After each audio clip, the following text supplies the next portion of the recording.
여러분 반갑습니다.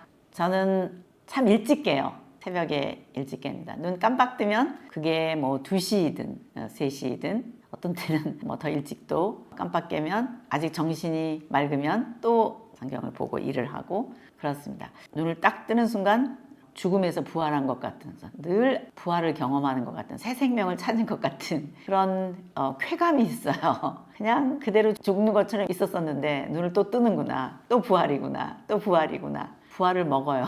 부활이 맛있어요.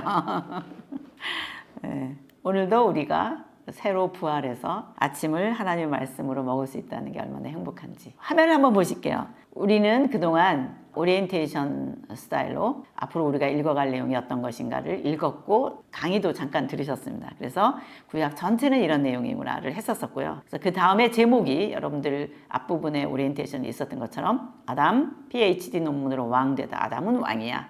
그렇지만 진짜 왕은 나야.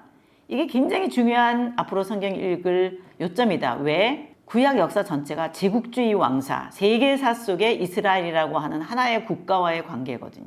그것만 생각해도 성경 읽기가 쉬워요. 누가 왕이냐의 싸움이에요. 그래서 아담이 하나님의 왕되심을 알고 대리 통치자로서 가야 하는 형식으로 앞으로 세계사는 인간이 왕이 된다 하더라도 가야 된다. 이게 성경의 관점이에요. 멋있지 않아요? 인간이 왕이 되어 흐르고 있는 세계사 속에 하나님이 나도 내 나라를 건설하겠다. 그래서 시작한 것이 창세기 12장이라 그랬어요. 목적이 있는 거예요. 하나님이 누군지를 선포해야 되는 제사장 나라라고 하는 목적인 거예요. 그래서 하나님은 국민을 만드시고, 왜? 나라가 돼야 되니까 법을 만드시고, 자, 출애굽기 지난 거예요, 우리. 그 다음에 영토도 주겠다. 지금 이 나라를 건설해 오시는 목적이 뭐냐? 저는 세계사 앞에 진리이신 하나님을 선포하기 위해서예요. 이 분명한 목적과 라인을 우리도 갖고 성경을 읽느냐가 성경이 읽혀지냐 읽혀지지 않느냐를 가늠하는 기준이 될 수 있습니다. 그래서 우리는 지금 여호수아서에 있거든요. 그게 뭐냐? 영토도 주겠다에 있는 거예요. 영토도 주겠다.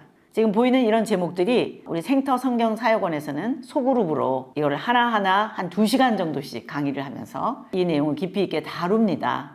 여러분 지금은 성경을 읽기만 하지만 때가 되면 여러분들도 이런 내용 안으로 들어오셔서 다른 사람들에게 전할 수 있는 그런 기회가 되면 참 좋겠습니다. 그래서 지금 여기까지 왔는데 우리는 또 질문이 있는 거예요. 왜 하나님은 나라를 만드세요? 모델이 되라고, 제사장 나라가 되라고, 복을 알으라고, 진리가 뭔지 알으라고. 하나님을 깨닫는 게 진리야. 그래서 그거를 알 수 있는 것은 이스라엘 백성에게 주신 계시를 통해서야. 그래서 모델이 되라고, 이스라엘에 대한 사명. 그래서 내가 지금 이 나라를 건설하고 가는 중이야. 이 생각을 여러분들도 갖고 여호수아서를 읽어야 되는 거예요. 자, 제가 왜 오늘 이 부분을 얘기하냐 하면은 여호수아서를 읽다 보면 너무 잔인한 내용이 많이 나와요. 저도 읽을 때 와, 이렇게 잔인할 수가 있을까?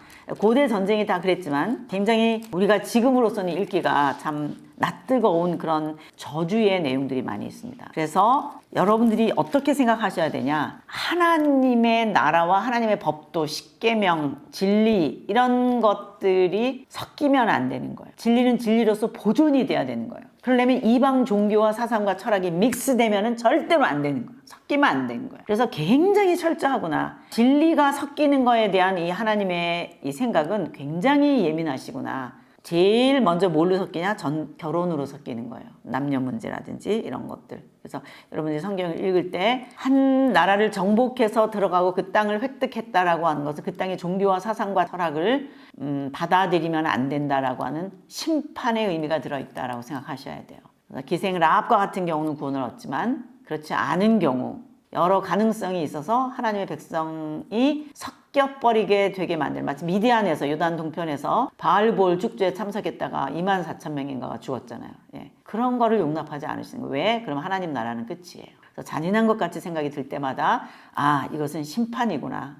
하나님의 심판이구나. 이렇게 생각하시면서 읽어가시면 좋겠다. 이런 말을 특별히 드리고 싶어서 제가 오늘 조금 다른 쪽으로 이야기를 걸어왔습니다.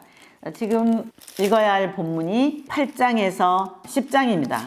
전쟁입니다. 전쟁. 그래서 제가 전쟁 때문에 이 말씀을 드렸는데 아이성 전쟁이 있고 처음에 좀 어려웠지만 다시 아이성을 정복하는 아간과 관련되어 있는 아이성 전쟁 이런 부분들을 여러분들이 읽고 특별히 이제 오늘 읽을 부분에서 여러분들이 생각해야 할 것은 신명기 27장에서 얘기했던 에발산에서 정말 율법을 낭독하는 에발산을 들어가면은 이곳에서 돌에다가 새겨서 하나님께 올려드려라, 예배를 올려드려라 라고 했었던 그걸 그대로 실행하는 장면이 있고, 9장에 이제 큰 기브온 전쟁이 있는 거죠. 예. 9장부터 시작되는 기브온 전쟁은 남쪽 유다 지파 쪽에 해당하는 땅을 정복하는 전쟁이구나 이렇게 생각하고, 기브온 사람들이 곰팡이 난 빵 이런 것들을 갖고 와서 항복하는 평화조약을 맺으려고 하는 이런 부분들을 읽으면 되고, 그들을 합류해서 이스라엘 백성들이 같이 살아가는 그런 장면이 있습니다. 기브온 전쟁, 그래서 아모리 왕 5왕과의 전쟁,